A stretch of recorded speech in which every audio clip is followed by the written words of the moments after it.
Mm. Hare Krishna, Namo Prabhuji.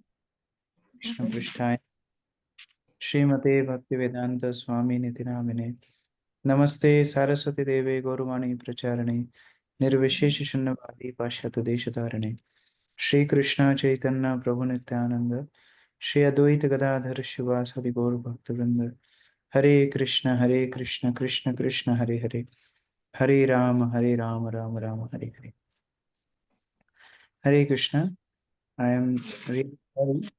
I was in Indore and I came back and a little late.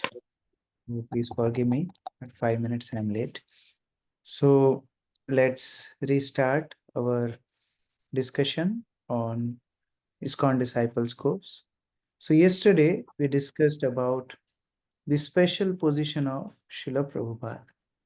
How Prabhupada is not just the founder of the movement, he is also the Acharya.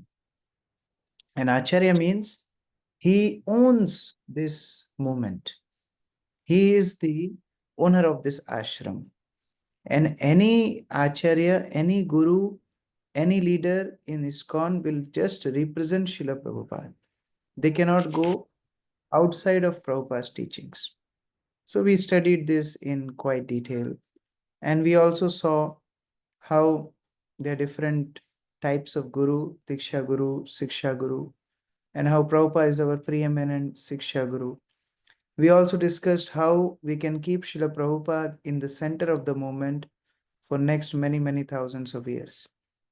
So all these things we discussed. Now I gave you an homework that you need to write the points how Prabhupada is an empowered preacher or especially empowered by Sri Chaitanya Mahaprabhu to spread Krishna consciousness all over the world. So I would like to request devotees to kindly share some points regarding that. So who would like to share first? Please raise your hands.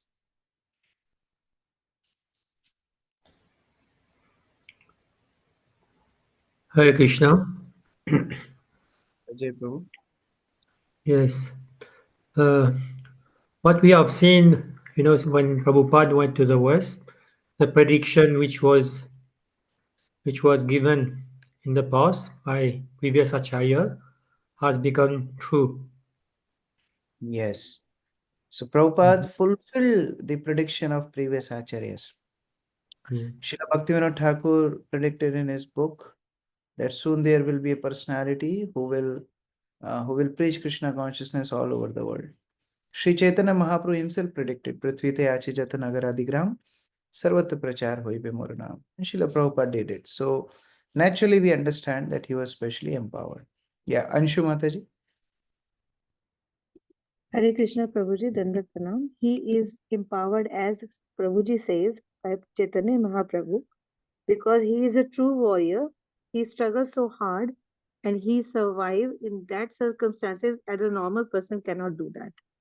And he preaches very well. A transcendental voice will come from when he say the Hare Krishna Mahamantra. It's totally transcendental.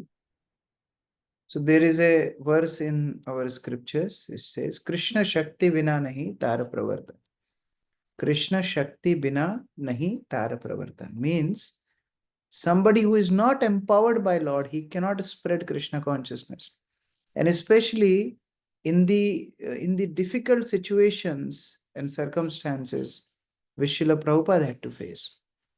See, anybody who is a family man understands how much need we require from family to practice Krishna consciousness. If family was not supportive, then God brothers were not supporting. Then language problem, Prabhupada had thick Bengali accent. He was 70 years old in a foreign language, foreign land, foreign country. Again, no financial help, no manpower help. So anything we can imagine which could have supported Srila Prabhupada, he was not having anything like that.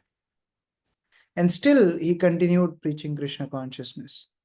Actually, today only I was hearing Radha Govinda Maharaj's one clip. He was mentioning his first meeting with Srila Prabhupada. And Radha Govinda Maharaj was telling there that he asked Srila Prabhupada that, I heard that you have preached Krishna consciousness in the Western countries. And Prabhupada replied That no, I didn't do anything. I was just there and I chanted Hare Krishna and spoke from Bhagavad Gita. That's all. And these boys and girls accepted. But actually, so many of us, we preach. It doesn't look like so simple, you know.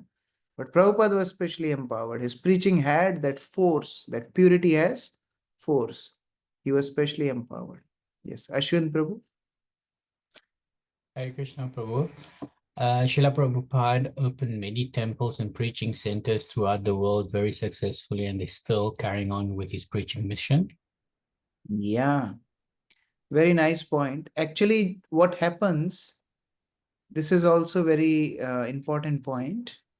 You see, whenever some founder opens a organization, while he is living, the organization grows.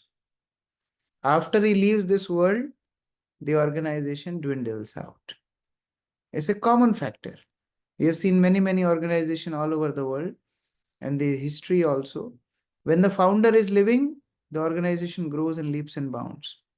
When the founder leaves, slowly it dwindles and then it just vanishes. But Srila Prabhupada, he established ISKCON, which is ever increasing. Just to give you an idea, in Ujjain we produce Prabhupada's deities, the life-size deities, and every year we are sending 100 life-size deities all over the world. That means nobody purchases life-size deity of Prabhupada for home. You know, they generally only purchase for centers. That means every year 100 to 150 centers are opening all over the world. Although we count only temples, okay, we have 1,000 temples all over the world, but there are many centers, preaching centers, Namatta centers, so many preaching is happening. So ISKCON is growing day by day. That proves itself that Srila Prabhupada is an empowered Acharya. Very nice point. Anyone else? Any other point? Hare, Hare Krishna Yes, Prabhu. yes, In Anisha. in the Bhavishya Puran, at the end of the Dwarpa Yuga, when Krishna was leaving, Mother Ganges came and tell Krishna, how will I be purified by the burden of the sins over all the people who come to take birth into me. Then Krishna told her that my devotee, who is a devotee of my names, holy names, will come and will go to the Western countries, and when and he will preach there, and when the devotees from there will come and take birth in your river, you will be purified. Yes, Haribol. So many scriptures, they prophesize about Srila Prabhupada. Even the Bhagavad Mahatma tells that how in the Bhagavad Mahatma, Bhakti Devi tells Narad Muni that I want to go to the world. And Narad Muni tells, yes, you will go to the world, every town and village. How you will go? You will go through a pure soul. He will take you to every town and village. And who was that? Srila Prabhupada. So many prophecies.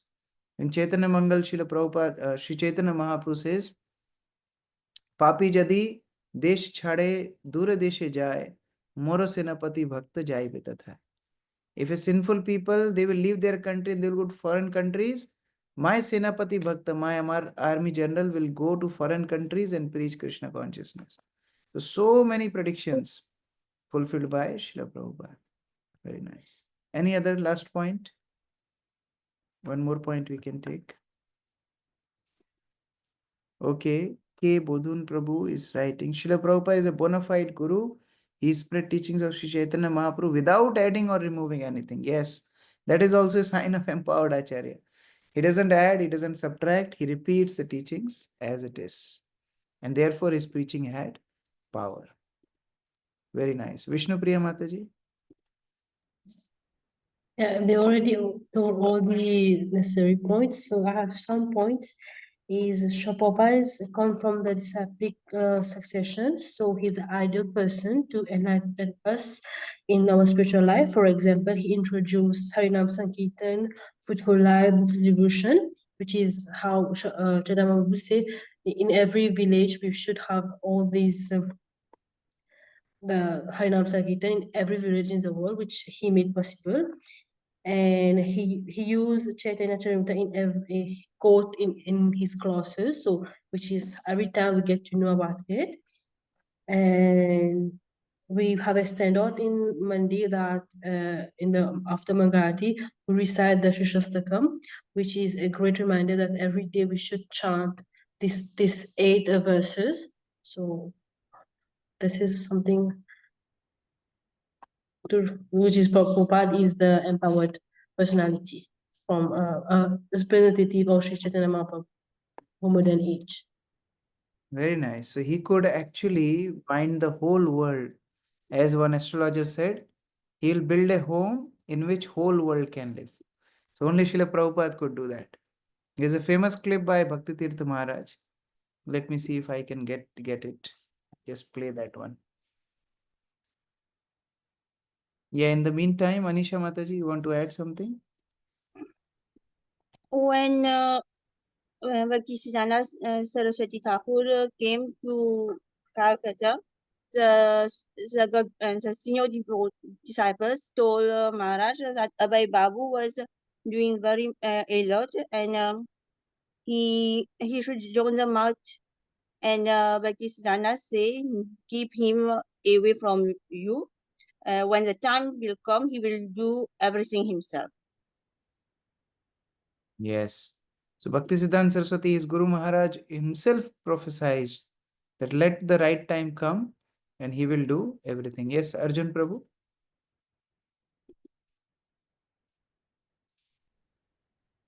Yes, Prabhuji. Hare Krishna, everyone. Hare Krishna, Prabhuji.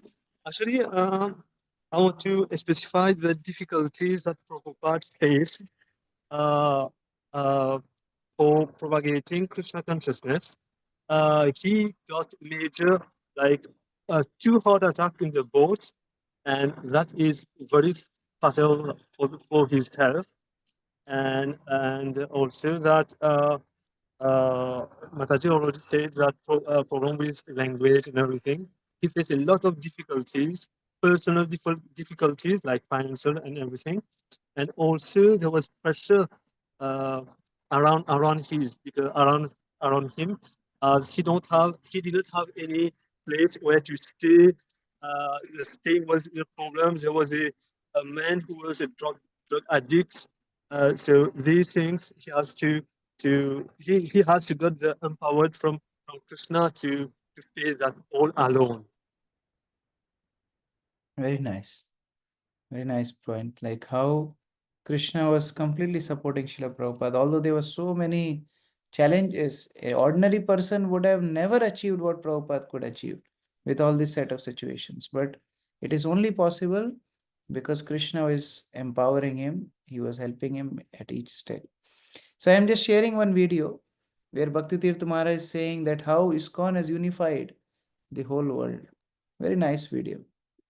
So Krishna consciousness is somewhat different in that it gives mankind the oldest spiritual scriptures on the entire planet. This can be historically, linguistically, philosophically proven. The Vedic scriptures are the oldest scriptures. And so therefore they help to make a person a better Christian, a better Muslim, a better Hindu. And when one becomes better, perfect, he no longer considers himself of any specific demarcated distinction. But he considers himself as a servant of God. When we look at the great scriptures of the world, we look at the Quran. Muhammad taught in 87:2 that of all the names, the most beautiful names belong to God, so call upon him by them. David taught in Psalms 113 that whoever calls on the name of God, he shall be saved. We find that in Romans it teaches that From the rising of the sun to the setting, one should call on God's name. Buddha taught in Amida Buddha that whoever calls on my name, he shall attain paradise. So this calling on God's name has tremendous effect in invoking the presence of the Lord, in invoking the mercy and the benediction of God. So we encourage you to come closer to find out how one can become in a state of consciousness where he is meditating, feeling the Lord's presence every day, where one is able to understand that this body is simply a garment, just as we change clothes from day to day, that the body is simply being used by the soul. If we develop that genuine understanding, then there is no difficulty in you having a white coat, or he having a red coat, or me having a black coat. These distinctions no longer become such a dominant factor in one's life. Once in Nairobi, one minister of the government came to visit us. And he said, Swamiji, so what can your society offer? So we were explaining about our Food for Life programs, how we're helping the poor, how we have schools, many projects that are going on all over the world. But I said, but let's be very immediate and specific. Let me take you on a small walk, very small temple.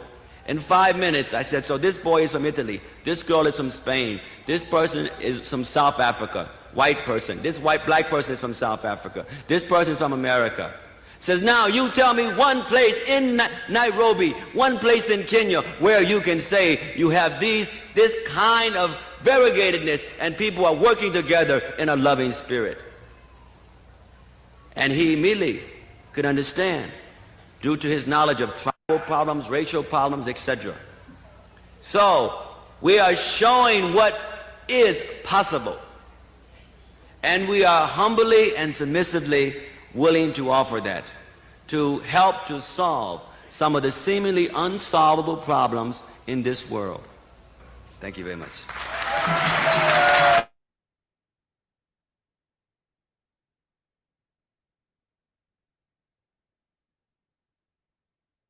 What Maharaj was mentioning, that how Krishna consciousness has power to unify the whole world. Now these principles were there since thousands of years. Bhagavatam was there for 5,000 years. Bhagavad Gita was there for 5,000 years. And people are having access to these books. They were not lost. But still, people could not practice these teachings until Srila Prabhupada preached to them. Until Prabhupada made that effort to make ISKCON and made the worldwide organization to give shelter to the whole world, different communities, different diversities, everyone coming together and serving Sri Krishna. Therefore, there is no doubt Prabhupada is an empowered representative of Sri Chaitanya Mahaprabhu. Now, having said this, we have to understand that yes, Prabhupada is our main Acharya and we are following Prabhupada's teachings. He's our preeminent Siksha Guru. But keeping Prabhupada's desire to continue the parampara, keeping the injunctions of scriptures alive, to keep the parampara going, we need living gurus. Prabhupada disciples, many of them, they took up that role. And now there are second generation gurus also. And there is possibility of third generation gurus also. So slowly and slowly, we are getting more and more gurus in the parampara of Srila Prabhupada to preach Krishna consciousness all over the world. Now, I would like to ask you a question, which you can read here. What do you consider is the appropriate attitude in general for an ISKCON guru, current and future, in regard to teachings of Srila Prabhupada and authority structure within ISKCON? So 2 questions you have to answer, or either one, whichever you feel comfortable. Please raise your hands. You know ISKCON gurus are representing Srila Prabhupada. You know our main Acharya is Srila Prabhupada. All gurus in ISKCON, they are simply representing Srila Prabhupada. They are not standalone Acharyas. They are dependent on Srila Prabhupada. Now, what should be their appropriate attitude towards the teachings of Srila Prabhupada and towards the authority structure within ISKCON? Please raise your hands. Let's hear from devotees what they feel about ISKCON gurus. What should be their attitude towards Srila Prabhupada's teachings and authority structure within ISKCON?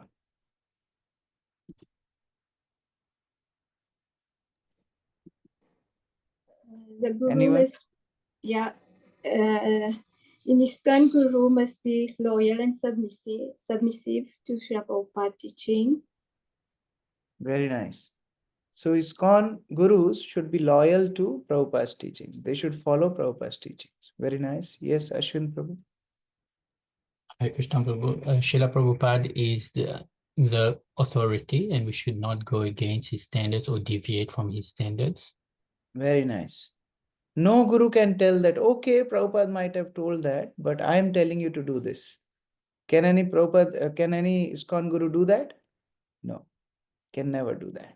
And if he's doing, it's not right.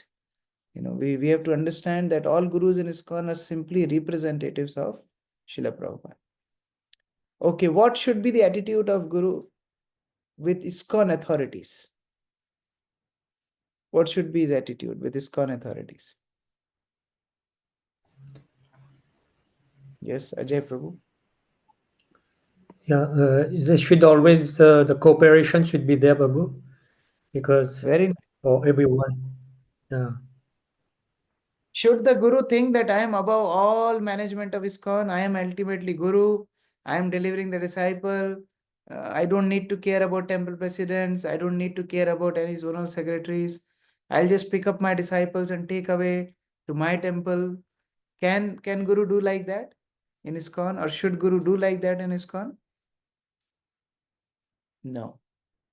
ISKCON gurus should understand that they are simply serving Srila Prabhupada. And the structure of ISKCON is meant to facilitate Prabhupada's mission. So gurus, they always cooperate with the local authorities. Whenever the decision regarding any disciple will be made, that decision will not be taken just by guru. That decision will be made with cooperation of guru and local authorities. They will decide, okay, which service he will do, where he will be placed, what will be his future. These things, guru and temple authorities together they decide. Therefore, if you see, even for initiation, it's not that you approach a guru and guru will give you initiation. No, that's not ISKCON standard. Temple president has to recommend to the guru that this candidate can receive initiation. Even though you know guru personally, then also you need the recommendation from temple authorities. Because this cooperation is important for ISKCON to go collectively, together, cooperatively for thousands of years. Yeah, Ashwin Prabhu, you want to add something? A guru should not give an instruction to your disciple or devotee that contradicts the instruction of the temple management. Very nice. We'll come to that. That's the next part I was going to ask all devotees. But I'll keep it. I'll park that thought. Very nice thought, but I'll park it for some time. Now let us see the chart.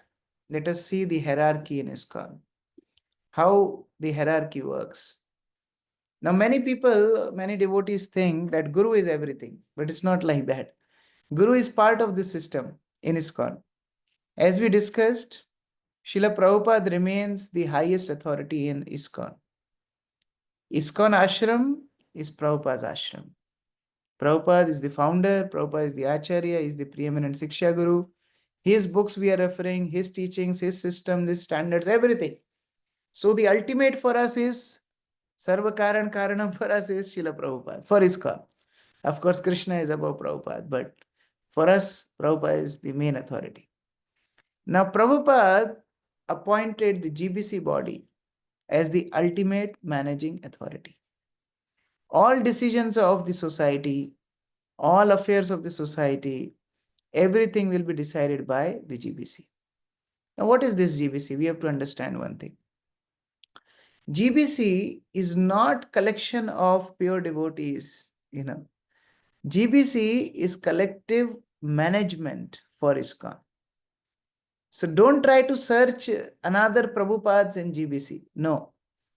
GBCs are simply representing Srila Prabhupada's teachings. So there are 33 GBC members. They come together and they churn out Prabhupada's teachings and take decisions. Now imagine one of them or two of them drift away from Prabhupada's teachings, they are asked to resign and new GBC members are added. So that decorum, that purity of that body always remain intact. That is the beauty of collective management, that you can't go wrong. Because there are 33 devotees discussing together, senior devotees. They are serving in movement since decades. They understand Srila Prabhupada's teachings and they together take decision for the society. And this is not Prabhupada's idea. This is Bhakti Siddhanta Saraswati Thakur's idea. Srila Bhakti Siddhanta Saraswati Thakur instructed that Gaudiya Math should be managed by GBC. But after Bhakti Siddhanta Saraswati Thakur left, the disciples thought that how can a spiritual organization be run through a managing body? So they didn't follow that instruction. And what we see, what happened to the Gaudiya Math? They split. There were so many divisions in Gaudiya Math. Actually, each temple became independent. And as a result, the preaching stopped. The dream of Bhaktisiddhanta Saraswati Thakur was to preach every town and village, but that could not happen. But now see what Srila Prabhupada did. Srila Prabhupada kept himself as the founder Acharya to unify the whole movement, and he placed GBC to make the decisions in his absence. So much so that in the last few years of Prabhupada's manifested pastimes, Prabhupada would personally sit in GBC meetings and he would also vote. He would also raise his hand and vote. And that's how the collective decisions would be made. So Prabhupada trained the GBC members to do that role. So we have to understand these two factors, very, very important. For the sustainability of ISKCON, two things are most important. First, to recognize Srila Prabhupada as the founder Acharya. He is the center of our movement. This is the first point. And second, to accept GBC as the ultimate managing authority. Otherwise, what will happen? Different devotees will come up with different ideas. Each temple will follow a separate standard. Each guru will follow a separate standard. And eventually, we all will think we are following Srila Prabhupada, but we all will split.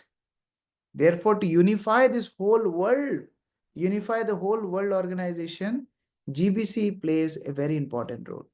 So after Srila Prabhupada comes the GBC body. Now, under GBC body, there are many other bodies, like the regional bodies. Like in India, we have Bureau, ISKCON India Bureau. Like in Mauritius, you must have some regional body taking care of Mauritian matters of ISKCON. Then there is Sannyas Ministry. Then there is Guru Services Ministry. They all work under GBC. Now, what Sannyas Ministry does? They analyze the candidates, the applicants for sannyas, and after they approve, then a person is awarded sannyas. So all sannyasis, they fall under Sannyas Ministry. If they will do anything wrong, Sannyas Ministry will correct them. They are accountable to Sannyas Ministry. So it's not that if you are sannyasi, you are independent. No. You know, in ISKCON, all sannyasis have to send annual report to the Sannyas Ministry. They have to mention where they went, what they did throughout the year, how much donation they have received, what they did with that donation. Proper report they have to send to Sannyas Ministry, all sannyasis. They are not independent. Now, same is with gurus. Gurus fall under Guru Services Committee. And all gurus have to send annual report to Guru Services Committee. So generally we think, oh, Guru means he is highest in ISKCON. No. Highest Srila Prabhupada, GBC, then there are different committees, and then comes Guru. And then there are different relationships. Some Guru can be in regional body also. Some Guru can be sannyasi also. Some Guru can be grihastha. And then regional body takes care of temple president, namhattas, different preaching. And Guru also deals with temple president. Sannyasi also deal with temple president or namhatta coordinator or preachers. And then there are temple devotees and congregation devotees. So you see the chart? These devotees, temple devotees, don't just have one connection with Guru. No.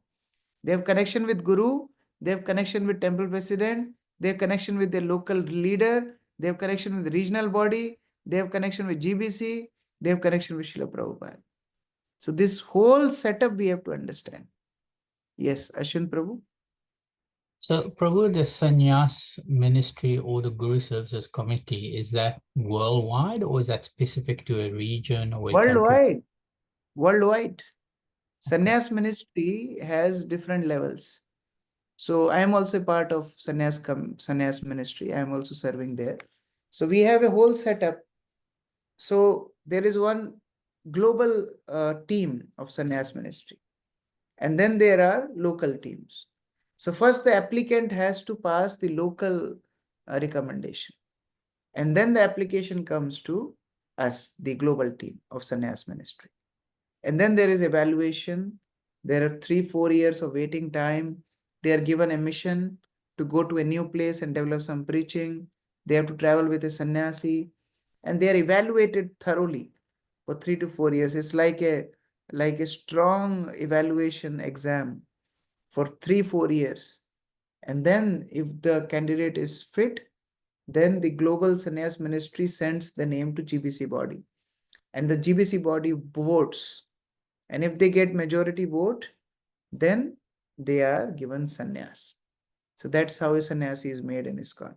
Same procedure, similar procedure is for Guru.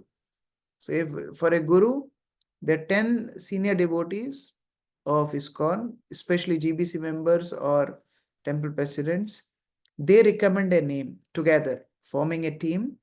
10 compulsory, 10 devotees have to recommend a name. And this name goes to the GBC body.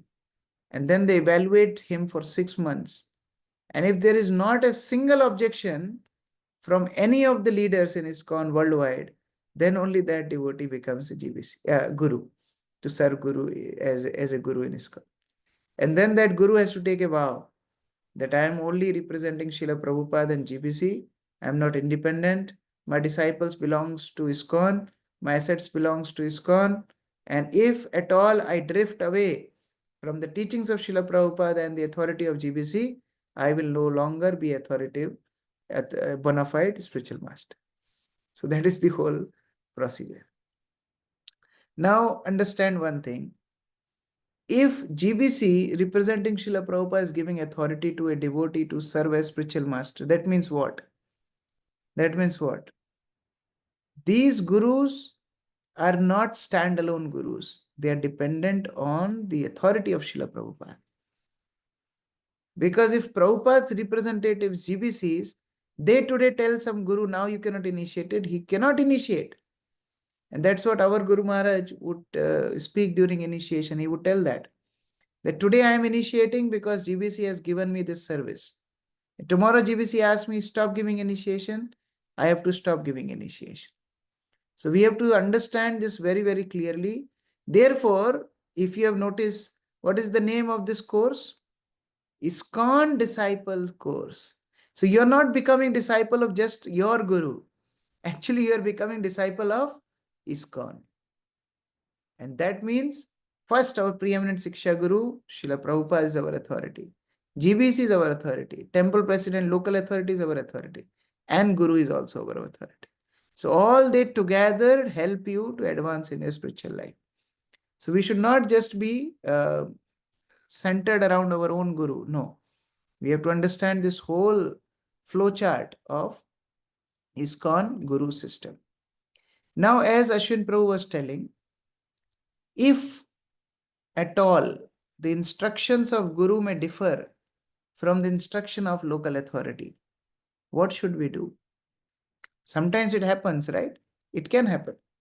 Suppose your Guru Maharaj tells you should fast Nirjala on every Ekadashi. But temple president says, no, you should eat and you should go out and distribute books. Now, contradiction. Temple president says, chant 16 rounds and help me in Sunday feast program. Guru says, no, you should chant every day 64 rounds. Contradiction. Guru is telling distribute Prabhupada books. Temple president is saying, no, don't distribute books. We need help in the kitchen. You help us in the kitchen. Contradiction. So there can be many, many contradictions. Now, generally what we do in our course, we make devotees do skits, drama on two conditions. You can come to the page number 24 in your booklet and you will see two situations. One is an inappropriate way of dealing with a situation where instruction given by one's guru, one's local authority differ from instruction given by one's guru. Second condition is an appropriate way of dealing with situation where an instruction given by one's local ISKCON authority differ from instruction given by guru. So in both situations, guru's instructions are differing from instructions of local ISKCON authority. Okay. But one, you have to give example of inappropriate way of dealing and one appropriate way of dealing. So we don't want philosophy here. We want practical examples. Okay. You all are mature enough in ISKCON. You must have seen enough in ISKCON. So I am sure you can give practical real life examples of inappropriate way of dealing with the situation or appropriate way. What I will do, I'll quickly make two teams. Okay. Like yesterday, breakout rooms. You'll have two teams. Team one, now focus on your team. Huh? So there is written breakout room 1, breakout room 2.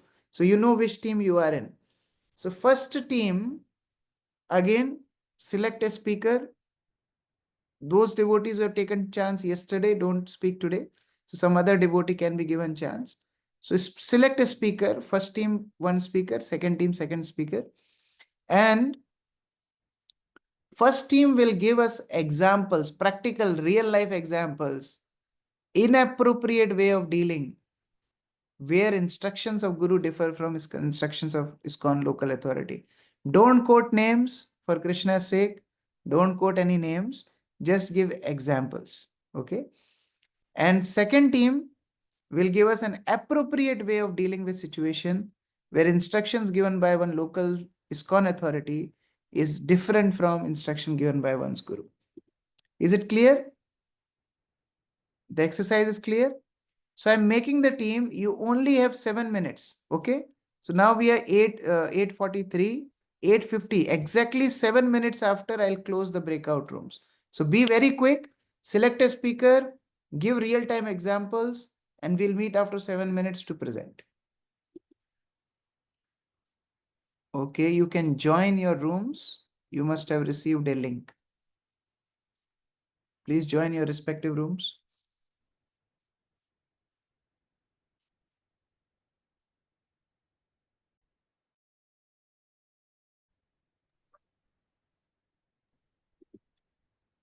Hare Krishna. Welcome back, devotees. Yes. So let's hear team 1. Who is the speaker from team 1? Who is speaking from team 1? The inappropriate ways.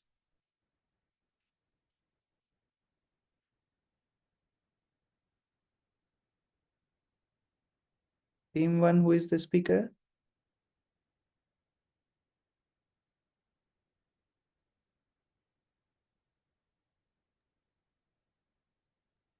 Prabhu Ashwin. Yeah, we team 2, Prabhu. Who team 2? Who is team 1? Yes. Vishnu Priya Mataji, you want to do it, please?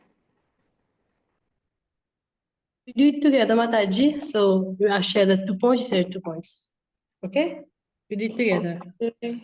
So I will start the inappropriate ways. Just want to put the question first. So for me, what I have understood from the question, so the inappropriate way is a devotee who will glorify his guru, will do that whatever his guru has told him in the mandir in front of everyone. So whenever you see him, he will be doing the saying of his guru and not listening to the local ISKCON authority. The second one is the example that you took, Prabhu, earlier is he will do what his guru has told him to do, which is he will have to go for preaching and for book distribution. Although in the temple, the local temple, they need him in the kitchen or any other services that need to be done. So that will be a disadvantage for the temple, as they will lack devotees to do the service inside the mandir. And the third point I have here is to preach about his guru with neophyte devotees or other devotees, and not giving Srila Prabhupada the more importance. So this is a disadvantage for the mandir, because they will not, for the devotees that will come to the mandir, as they don't know about Srila Prabhupada as much as they should. So yeah, to continue the other points.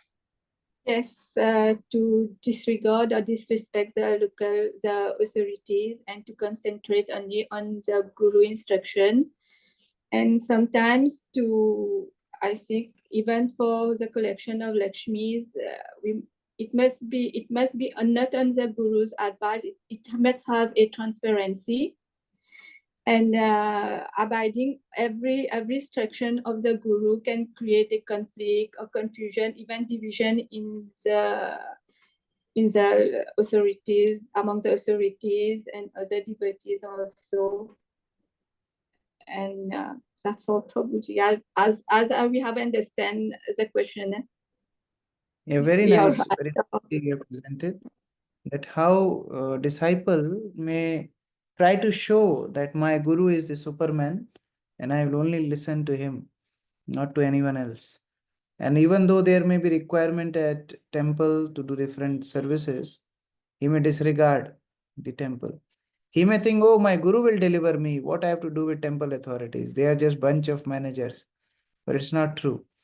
Actually, we are becoming ISKCON disciple, not only Guru's disciple. So our loyalty has to be to Srila Prabhupada, to the ISKCON and our Guru.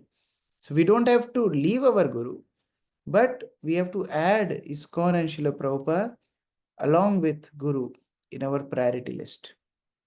Very nice. Team 2, what are the appropriate ways? Hi, Krishna Prabhu. So we'll use an example. I normally assist with the cooking service for deities on every Saturday. And I've just heard from the organizing committee for my Guru Maharaj Vyasa Puja that the date for his Vyasa Puja has been set in 3 months' time on a Saturday. And that will affect my service for the cooking service for deities, as it clash with the same time. So, and I've been requested by the organizing committee to perform Guru Puja for my Guru Maharaj. So the appropriate way of dealing with this sort of tight schedule is to approach the head pujari and ask if it's possible to find a replacement, so that the service for the deities cooking is not affected, and that I can offer Guru Puja.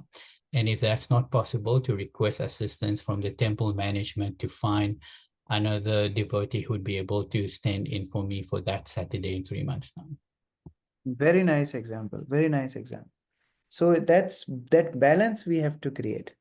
You can do Guru service, no problem. There are many ministries of Guru's recordings and transcriptions and web seva and this seva and that seva. You can do whatever is required, but do it in cooperation with local authorities. They should also feel that you are the part of the temple. And that will actually glorify the Guru further. What devotees will tell, look, disciples of such and such Maharaj, disciple of such and such Guru, they are very cooperative. They are supporting the local yatra. So be the torch bearer of glory to the Guru, not blame to the Guru. Otherwise, Guru has to listen, oh, your disciples, they never come to temple. Only when you come once a year, then they all come. And they will dance, Jai Guru Deva, Jai Guru Deva. But when you are not there, they will never come. Not like that. So very nice. We have to understand the balance. Now let's go into the further details of the Guru in ISKCON. Okay, so we already studied this. Yeah. Surya Prakash Prabhu, can you read this quote? Please unmute. Service to Srila Prabhupada and our Guru Parampara. Those who Yeah. accept the service of Diksha Guru or Siksha Guru in ISKCON are required to be exemplary in representing Srila Prabhupada's teaching in their words and personal behavior. The Siksha Guru gives spiritual instruction and inspiration on behalf of Srila Prabhupada and our Guru Parampara. The Diksha Guru gives spiritual instruction, inspiration, formal initiation, a spiritual name, and later imparts the sacred Gayatri mantra to a qualified disciple as a service to Srila Prabhupada and our Guru Parampara. So GBC's statement that all gurus, Siksha Guru, Diksha Guru, they should be idle in their behavior and they should only represent Srila Prabhupada. So as a service to Srila Prabhupada, they are giving spiritual name, Diksha, everything on behalf of Srila Prabhupada. So we have to understand this concept very, very clearly. Now coming to the understanding of GBC. What is GBC? Usha Mataji, please read. Please unmute. Sorry. Bhaktisiddhanta Saraswati Thakur, at the time of his departure, requested all his disciples to form a governing body and conduct missionary activities cooperatively. He did not instruct a particular man to become the next Acharya, but just after his passing away, his leading secretaries made plans without authority to occupy the post of Acharya, and they split into two factions over who the next Acharya would be. Consequently, both factions were asara or useless because they had not authority, having disobeyed the order of the spiritual master. These are Prabhupada's own words. Prabhupada is himself writing this in a purport to Chaitanya Charitamrita. And he's explaining how Bhaktisiddhanta Saraswati emphatically told to manage Gaudiya Math with governing body. But later on, the devotees didn't follow that instruction and everything became useless. The purpose of Gaudiya Math failed. Okay, next quote. Subhadra Mataji, please read. Guru and ISKCON authorities' instruction: obey Srila Prabhupada but not follow the GBC. When they say they don't like ISKCON and the GBC, they are really saying that they don't like to follow my order. That means they don't like my order. That means they don't have faith in my order. That means they don't have faith in me. That means Guru Aparad. To say they have faith in me is just hypocrisy. Prabhupada is saying, somebody says, oh, I follow Prabhupada, but I don't like ISKCON. I don't follow GBC. You heard like statements like this? So Prabhupada is saying, this is Guru Aparad. This is hypocrisy. If you love me, you have to love my system. You have to love GBC, you have to love ISKCON. Now there is another problem. Many devotees, and this is a very common problem, serious problem. Many devotees, they think, let me also take some teachings from outside of ISKCON. This Baba is speaking very nicely. That Baba speaks very nicely. Oh, he is teaching something which I don't hear in ISKCON. What Prabhupada has to say about it, please hear. Anshu Mataji, please read.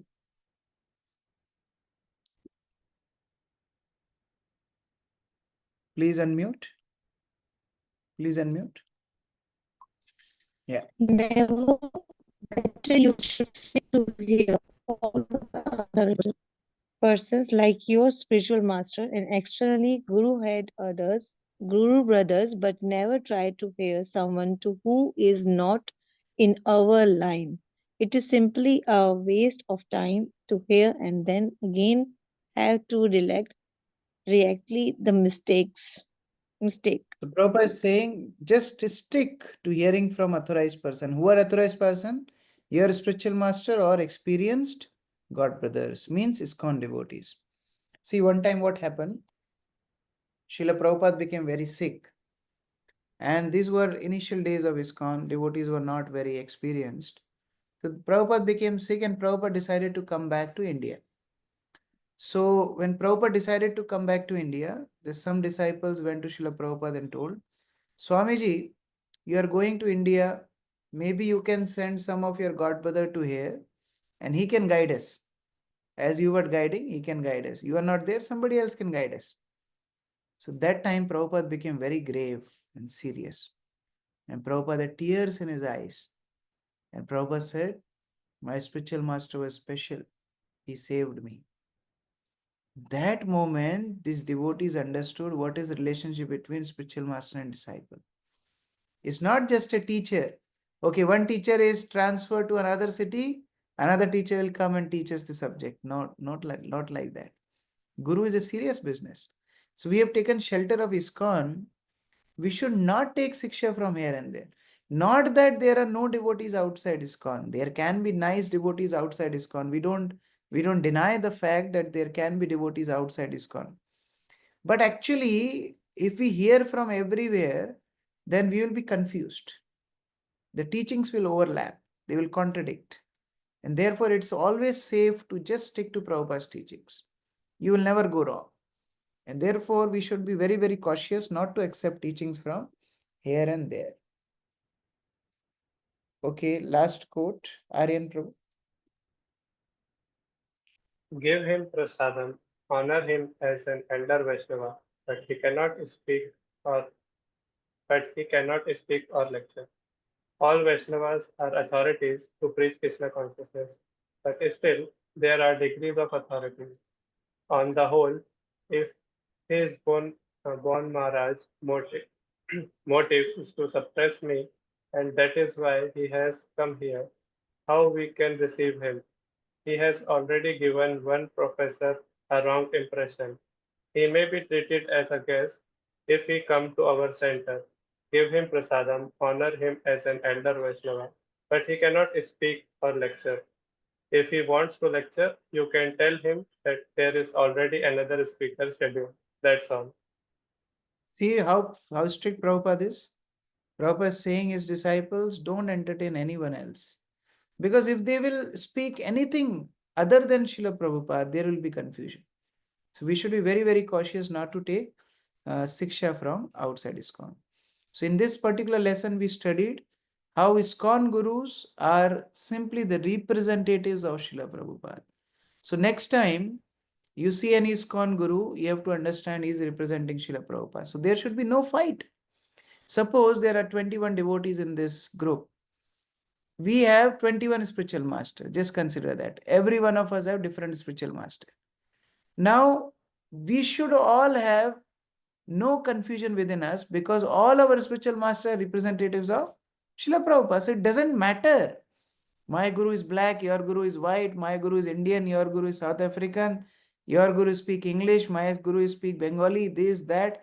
All these fights, divisions, groupism is happening because we are not understanding the simple fact that all gurus in ISKCON are simply representing Srila Prabhupada. And as they are representing Srila Prabhupada, there should not be any difference. Ultimately, they will all take you to Srila Prabhupada only. And then Prabhupada will take you to Krishna.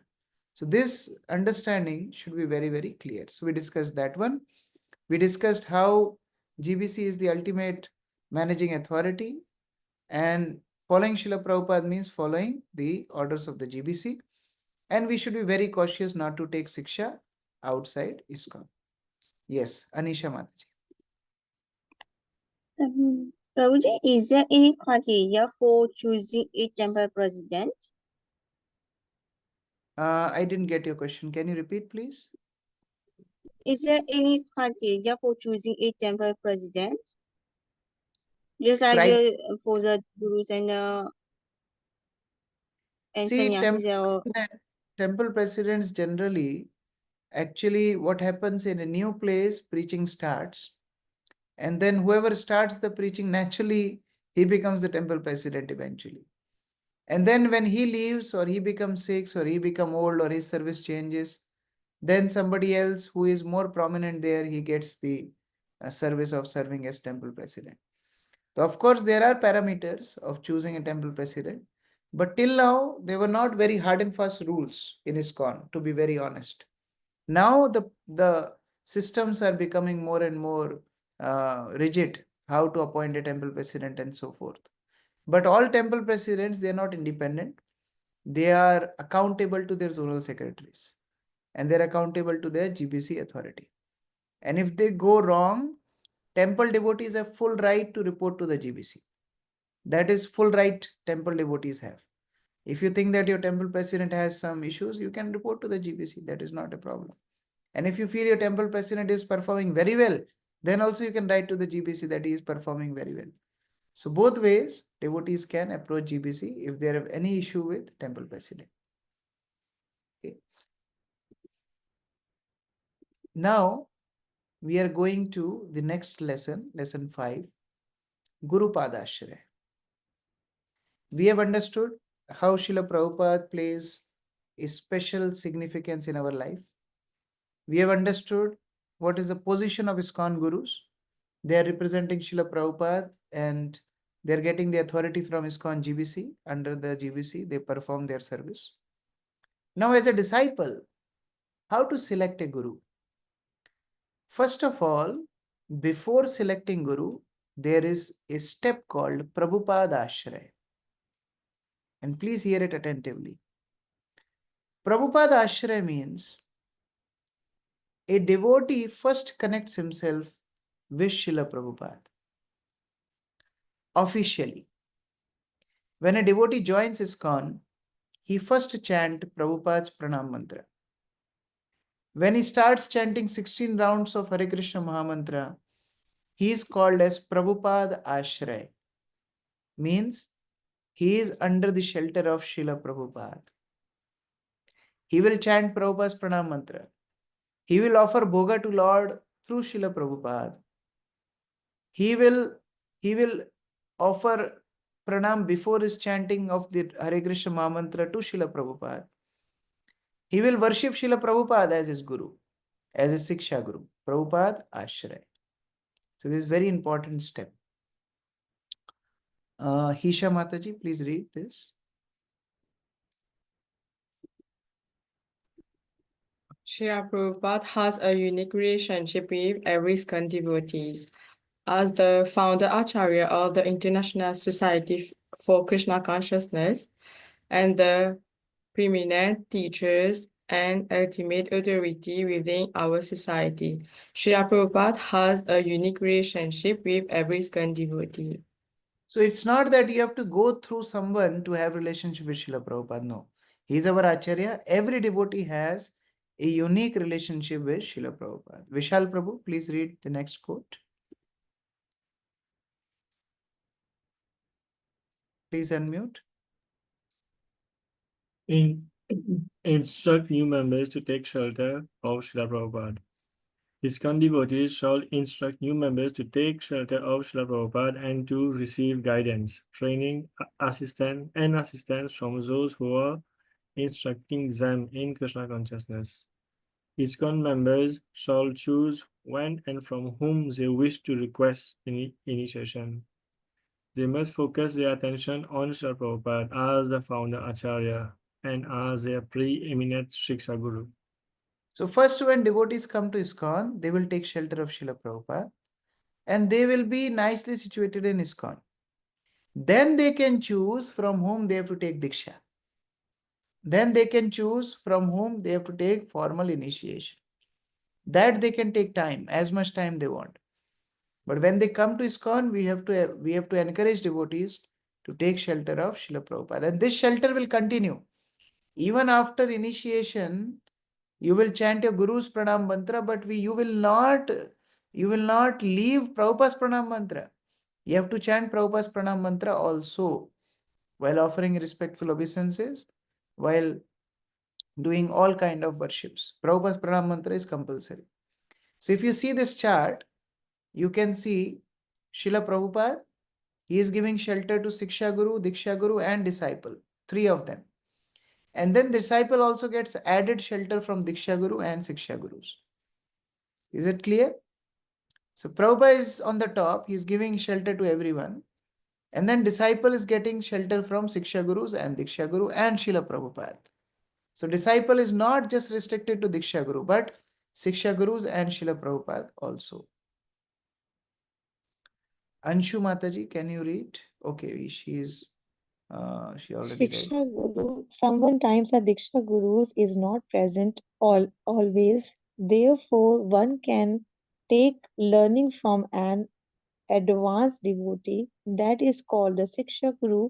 Siksha Guru does not mean he is speaking something against the teaching of the Diksha Guru. He is not a Shiksha Guru, he is a reluctant So, rascal. Prabhupada's clarifying what is Siksha Guru. Siksha Guru is supportive to Diksha Guru. Siksha Guru is teaching what Diksha Guru wants to teach you. So many times Siksha Guru is available locally. Senior devotees may act as Siksha Guru. And of course, Prabhupada books are there. So Prabhupada is the main Siksha Guru. And Diksha Guru may be there or may not be there. He may travel, he may give Diksha and go, or he may even disappear from the planet. All these possibilities are there. But Siksha Gurus will guide disciple step by step. Arjun Prabhu, please read. A devotee is delivered through a combination of various manifestations of his mercy. As such, a devotee is ultimately delivered by Sri Krishna, acting through a combination of various manifestations of his mercy. These include, but are not limited to, the Chaitya Guru, Srila Prabhupada, the Guru Parampara, one's Diksha Guru, other Sikshas Guru, the holy name, Shastra, and the 9 processes of devotional service. What they are saying, that Krishna delivers a devotee actually. Who delivers? Krishna delivers. And Krishna delivers through combinations of his mercy. Like Chaitya Guru is Paramatma, the super soul.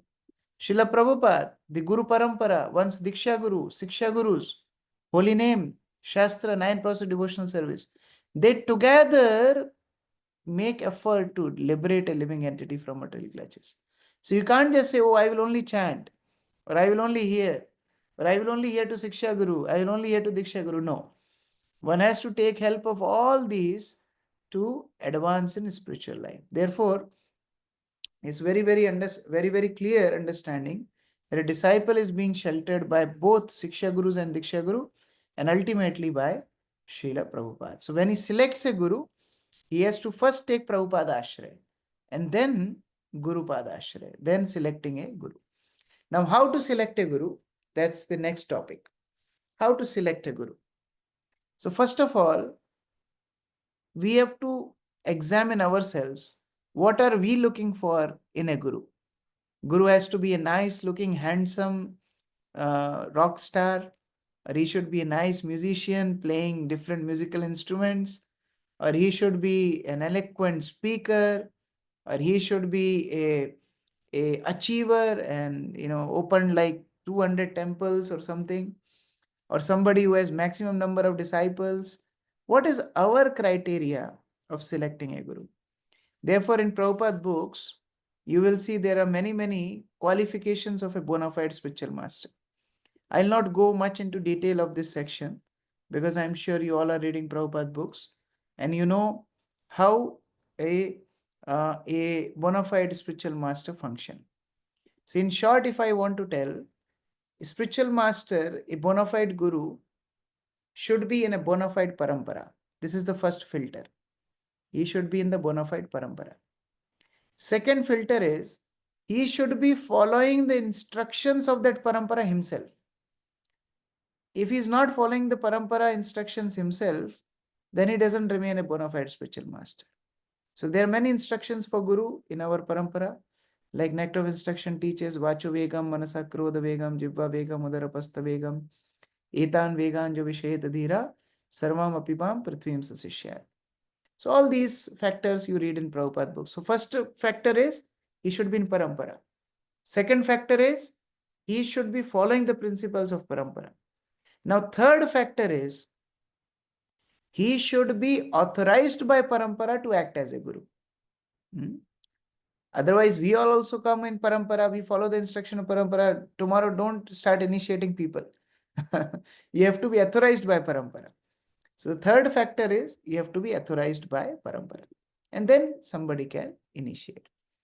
Now, to select a guru, what can be the inappropriate reasons?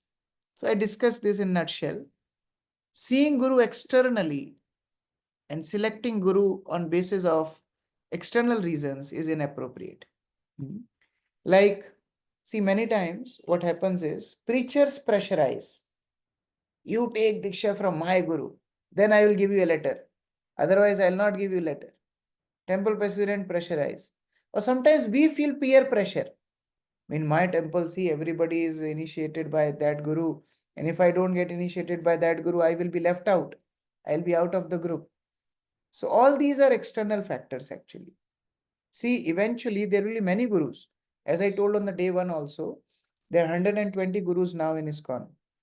And every year they are increasing because GBC wants thousands of gurus. So eventually there will be thousands of gurus. So it will not that a temple will only have one guru's disciple. No, a multiple guru system. In ISKCON, we have multiple guru disciples living together, serving Srila Prabhupada in harmony, in cooperation. So we should not select guru based on these external factors. Very, very cautious. So for selecting a guru, these are the steps. Please note down. First step is 1 year preparatory period. The devotee has to prepare for 1 year. Now, what is this 1 year preparatory period? We will hear. Then one will take Prabhupada Ashraya, which we discussed just before. Then one will select his guru, Diksha, Siksha, Guru, Ashraya. And then Harinam initiation. Then the Diksha comes, then the initiation comes. Now let us see one by one. 1 year preparatory period. So when somebody joins ISKCON, it's not that he will get initiation immediately. No. So at least for 1 year, minimum. First of all, he will start coming to the Sunday programs or weekly programs. He will start hearing lectures. He will start reading Prabhupada books. But the day he will come to 16 rounds of chanting Hare Krishna Mahamantra and following 4 regulative principles strictly, then only his 1 year period will start. You see, the day he will start 16 rounds and following 4 regulative principles, from that day, he has to practice it for 1 year without fail. Then attending temple program, if he is staying in temple, or if he is staying at home, then at temple. Then at home, he can practice morning program, rising early in the morning, offering arti to the Lord, chanting 16 rounds, reading Prabhupada books, all this. 1 year he has to practice like that. After that 1 year, he can be counted as Prabhupada Ashraya. Means he will accept Prabhupada as preeminent Siksha Guru. He will chant Prabhupada's Pranam Mantra. He will receive guidance from different ISKCON gurus on behalf of Srila Prabhupada. And he will do ISKCON Disciples course. So somebody who is chanting 16 rounds for 1 year, only he can do Disciples course. So even for attending this course, this is the Purascharya, this is the prerequisite. Now comes aspiring from a Diksha Guru. So after a minimum of 6 months of following above, that means after 6 months of Prabhupada Ashraya, one may select an ISKCON authorized Diksha Guru. That means after you complete disciples course, then you should select a guru actually. Because before that, understanding is all hodgepodge. But once you attend this course, your understanding is more mature. You are more aware of what are the systems. So then one can select ISKCON authorized Diksha Guru from the list of different Siksha Gurus you have. And then 6 months devotee waits. Now, there should not be any pressure on candidate to choose Guru. He should choose on his own. He should inform his temple president. Many times devotees start aspiring from a Guru, they never inform their temple president. They should inform that I am aspiring for such and such Diksha Guru. Then the temple president will take exam. After you will pass that exam, then he will issue a letter of recommendation. This letter will go to the Guru. Now it's up to the Guru, he will give you initiation or not. Some gurus like Radhanath Maharaj, devotees have to wait for 10 years sometimes. So it happens. So now Guru will decide when he will give initiation. After the recommendation will be sent from ISKCON authority. Now in the waiting period, while you are aspiring for a Guru, your temple president already gave you blessings, then you can worship Guru, chant his pranam mantra while aspiring also. It's not a problem. But you should never leave Prabhupada's pranam mantra. Prabhupada's pranam mantra should always be there. Now, in addition to your Diksha Guru's lecture, you can continue taking Siksha Guru's instruction also. You don't have to leave that also. Remember always this chart. Diksha Guru is coming in picture, but these two are not going anywhere. Siksha Gurus will be there, Prabhupada will be there. So these two will always guide. And then start communicating to the Guru. You can start writing emails, or you can write WhatsApp or whatever is feasible, or you can meet Diksha Guru time to time, go to him, serve him. And that's how this communication start. And then whenever Diksha Guru will feel that you are ready, he will initiate. So that is the last process of Harinam initiation. So after 6 months of aspiring from a Guru, Guru will initiate. So it's minimum 6 months, maximum as much time Guru wants, he will initiate. Guru is not under any obligation to initiate a candidate. We already discussed that. After initiation, one may accept additional Siksha Gurus with permission of Diksha Guru. So that is also discussed. So these are the 4 steps. I will again repeat. 1 year of chanting 16 rounds and following 4 regulative principles. Then one is formally counted as Prabhupada Ashraya. He does his own disciples course and he accepts Srila Prabhupada as his ultimate shelter. Then comes preparation for initiation. He selects a Guru, informs his temple presidents send recommendation to the Guru, and he chants Guru's pranam mantra, and also he continues taking Siksha from Siksha Gurus. And then when Guru feels the candidate is ready, he is being initiated. So these are the procedures of initiation. I hope this is clear, and many of you must be knowing this already also. So I hope this is clear. If anybody has question, you can ask. Till here, anybody has any question? Hare Krishna, Prabhuji. My video is blocked from your side, and I just want to know if I'm not associated with any ISKCON temple right now. So what's wrong? What happened?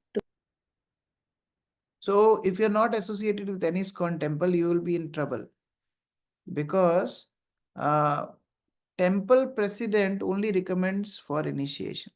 So if there is no temple in your locality, you can be connected to temple online also. Now there's so many online preaching going on. So you can be connected through some preacher online, and they can guide you for initiation further. So that is also possible. Okay. But one has to be connected to some or other temple. Then only the procedure. I'm connected with Ujjain, Sakrishna Prabhu. Yeah, so you can tell him. Classes. Yeah, you can tell him. He will guide you further in this process. But without temple support, initiation is not possible. Hare Okay. Krishna, Prabhuji. So now I will leave up to devotees to please read this qualification. I already requested yesterday, but I am not going into details of this qualification of Guru, because these are general understandings expected to learn in ISKCON. So please read this. And how to select a Guru we already discussed. So there are nice quotes from Srila Prabhupada. Please read. Now, in a nutshell, I'll just take 2-3 minutes more, not longer. Initiation vows. So initiation is a very, very serious business. It's not just a ceremony where we call our friends and relatives together and have a nice party. It's not like that. So it's a very, very serious business. And for initiation, disciple takes vows. So Prabhupada expected 2 vows from all his disciples. One is following 4 relative principles. no meat eating, no intoxication, no illicit sex, no gambling. So very, very strictly we have to follow. Prabhupada said, if you don't follow these regulatory principles, I'll not give you shelter. Initiation doesn't exist. The deal is closed. The deal is no more if you don't follow this 4 regulative principles. So devotees are expected to follow these 4 regulative principles. And second is to chant 16 rounds. So these 2 conditions have to be fulfilled for all candidates who are aspiring for initiation very, very strictly. So yesterday I requested you to read up to page number 40. I'll not increase it further. I'll again request you tomorrow when you come back to the class, please read these 40 pages if you have not read and understand the gravity of initiation vows and how to select a guru. Although we discussed this in nutshell, but there are nice Prabhupada's quotes there which can help you to understand it better. Tomorrow when we meet, we will enter into fresh unit, 3rd unit. Ashwin Prabhu, you have a question? Yes, Prabhu, thank you. For the requirements for Harinam initiation, so you mentioned that you must do the disciple course after obviously following, all the timelines that you need to, and then there's the written exam. Isn't there also a Bhakti Sadachar course that you have to do, or is that not a requirement? Bhakti Shastri, you are asking? No, Bhakti Sadachar, the Vaishnava etiquette. So it depends on temple to temple. From GBC side, disciple is expected to do disciples course. But different temples have different requirements. Some temples may expect their devotees to do Vaishnava Sadachar course. Some temples may require their devotees to do Bhakti Shastri course. Some temples may require their devotees to read certain number of Prabhupada books before they are initiated. So we have to go temple to temple. So whichever local temple you are there, I read you are in Cape Town. So you can take guidance from Medhavi Prabhu and other senior devotees there, and they can guide you that these are the qualifications you have to set, and then they will give you the recommendation letter. Okay. Vishnu Priya Mataji. Prabhu, I have a question. The Harinam initiation, the last part is after initiation, one may accept additional Shiksha Guru with the permission of one Diksha Guru. It's not clear. Will you be able to just See what happens. Many times disciple takes guidance from multiple devotees and he himself become confused. So therefore it is recommended you can take blessing from your Diksha Guru that I am taking Siksha from such and such devotees, so that he also knows that you are in good hands. Otherwise you will be confused, and then Diksha Guru will also be not sure where you are taking guidance from. There will be clash of interest. So therefore it's always nice that you can take blessing of your Diksha Guru that I am taking Siksha from such and such devotees in ISKCON. So if he gives the permission, you are also sure that okay, I am in good hands. So that way it's nice to clarify with Diksha Guru after you get initiated. Okay. One more question. I see we have already completed unit 1, so we should already started the open book assessment. Yes, we start. Yeah. In unit Just 1, to guide. there are 2 questions. So anyone you can answer. Anyone you can write. Yes, Surya Prakash. I forgot your question. My Guru Maharaj has not been able to come to Mauritius because he was sick actually. But I'm still waiting. But we have to wait for long. See, now there are different facilities. If your Guru Maharaj is not able to come, then you can go where he is and take initiation. That is one option. Second option is now GBC has also allowed online initiations, because Prabhupada would initiate through letters. You see, Prabhupada would send letter to devotees and courier the mala, and that's how Prabhupada initiated many devotees. So now their facility of online initiation. So Guru can give online initiation to you, and the mala can be couriered to you in Mauritius. So that can be second facility. So either one, whichever is comfortable, you can do that. Either you go and take initiation wherever your Guru Maharaj is. And second is, if he can give you online initiation, that will be easier. That can also be done. Okay. Hare Krishna. Srila Prabhupada ki jai, Samaveta Bhakta Vrinda ki jai. So tomorrow please come after reading these 40 pages. It will help you to understand the subject matter nicely. And tomorrow we will cover unit 3, most probably. Krishna willing. Guru Puja, Guru Seva, Guru Vapu and Vani Seva, and Guru Tyag. So these 4 aspects we will cover tomorrow. Hare Krishna.